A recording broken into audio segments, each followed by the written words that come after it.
Imagine this. You're in the middle of a tight match. Score is 19-19. Your opponent smashes cross-court. You react instantly. You push off your right foot to lunge, and you slip. Not because you were slow, not because you lacked skill, but because your shoes failed you. Game over. Now let me ask you something. How many badminton players spend hours choosing the perfect racket, obsess over string tension, analyze shuttle speed, but completely ignore the shoes? Here's the truth most beginners don't realize. In badminton, your shoes matter more than your racket. Yes, you heard that right, because badminton is not just about hitting the shuttle. It's about reaching it first. It's about explosive movement, lightning-fast recovery, and absolute control over your body in motion. And none of that happens without the right foundation. Today, we're breaking down why non-marking shoes are not just a rule for indoor courts. They are a performance necessity, an injury shield, and a competitive advantage. If you've ever wondered whether badminton shoes really make a difference, this is the ultimate guide you need. Stay with me, because once you understand what non-marking badminton shoes actually do, you'll never step onto a court the same way again. Before we dive into the details, make sure you subscribe to the channel and turn on notifications. This channel is dedicated to helping you master badminton, from gear and technique to strategy and performance secrets most people ignore. If you're serious about improving, you're in the right place. 1. What are non-marking shoes? Let's clarify the basics. Non-marking shoes are indoor court shoes made with soft gum rubber soles that do not leave black streaks or scuff marks on wooden or synthetic courts. But the real story goes much deeper. These shoes are specifically engineered for multi-directional movement, high-speed lateral transitions, explosive push-offs, stable landings, court grip optimization. Unlike running shoes, which are designed primarily for forward motion, badminton shoes are built for chaos, sudden stops, sharp cuts, backward recovery steps, and aggressive net lunges. The sole compound in non-marking shoes is softer and more elastic. That softness creates friction against indoor surfaces, giving you reliable traction without damaging the court. 2. Why courts require non-marking shoes?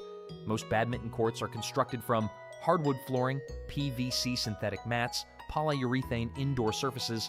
These surfaces are expensive to install and maintain. Regular outdoor shoes or hard rubber soles leave black streaks that are difficult to remove and reduce court quality over time. But there's a second reason facilities enforce this rule. Marking soles often mean harder rubber, and harder rubber typically means less grip on indoor surfaces. Less grip equals more slipping. More slipping equals higher injury risk. So when a facility says non-marking shoes only, they're protecting both the floor and the players. 3. Performance, the grip factor.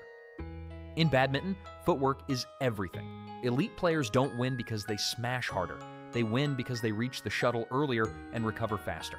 Non-marking badminton shoes provide immediate traction during split steps, sharp braking power when lunging, explosive push-off capability, stability during rapid side shuffles. Imagine defending a steep cross-court smash. You plant your foot and push laterally. If your shoe slides even half a second, you lose balance and timing. That micro delay is the difference between counterattacking and watching the shuttle hit the floor. Professional badminton players train thousands of hours trusting their grip. Without reliable traction, aggressive movement becomes hesitation, and hesitation costs points. 4. Injury prevention, the hidden advantage. This is where things become critical.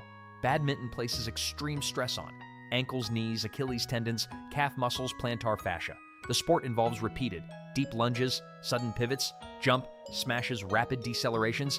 Non-marking badminton shoes are designed with lateral reinforcement, prevents ankle roll during side movement. Shock absorption reduces impact stress during jump landings. Low-to-ground profile improves balance and stability. Heel cushioning absorbs repetitive impact forces. Running shoes are built for straight-line motion.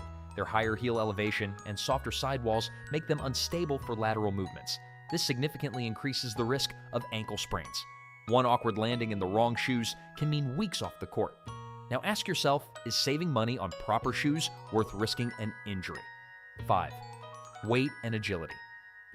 Badminton is about speed and reaction. Badminton shoes are typically lighter than basketball or training shoes. That lighter weight allows faster foot repositioning, quicker recovery to base, reduced fatigue during long rallies. Over the course of a 45-minute match, even small weight differences affect stamina and responsiveness. Lightweight footwear isn't about comfort, it's about competitive advantage. 6. Mid-video debate. Here's something I want you to think about. Is talent enough to overcome poor equipment? Or is proper gear part of what unlocks true potential? Drop your thoughts in the comments. Do you think shoes really impact performance that much? Or is it all about skill? Let's have that discussion. 7. Psychological confidence. This part often gets ignored. When you trust your grip, you move decisively. You lunge deeper without fear of slipping. You jump smash with confidence, knowing your landing is stable. Confidence changes body language. Confident players attack more. Confident players recover faster. Confident players dominate rallies.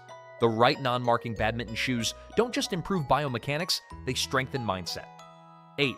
Common beginner mistakes. I'll just use my running shoes. Running shoes lack lateral support and may leave marks. My gym shoes are fine. Most general training shoes aren't optimized for the speed and direction changes in badminton. I only play casually. Even casual players perform lunges and quick stops. Injury risk doesn't disappear at beginner level. There is no level in badminton where proper footwear stops being important. 9. Cost versus long-term value. Quality badminton shoes can seem expensive, but compare that to medical bills from ankle injuries, weeks of missed training, reduced performance in tournaments, court fines for damaging surfaces. Investing in proper non-marking badminton shoes is investing in longevity. Badminton is a sport you can play for life, but only if your body stays protected. 10. Who absolutely needs non-marking shoes? Club players, school competitors, league participants, tournament athletes, coaches, and training partners, even beginners learning footwork basics. If you step onto an indoor badminton court, you need non-marking shoes. Period. If you're serious about elevating your badminton game and learning the performance truths that many mainstream channels overlook, hit that like button, subscribe, and consider joining the channel as a member. Your support helps us continue breaking down real, practical badminton knowledge that improves your game on the court. Badminton is explosive, technical, demanding. Every rally tests your balance, reaction speed, and body control. Non-marking shoes are not just about keeping the court clean.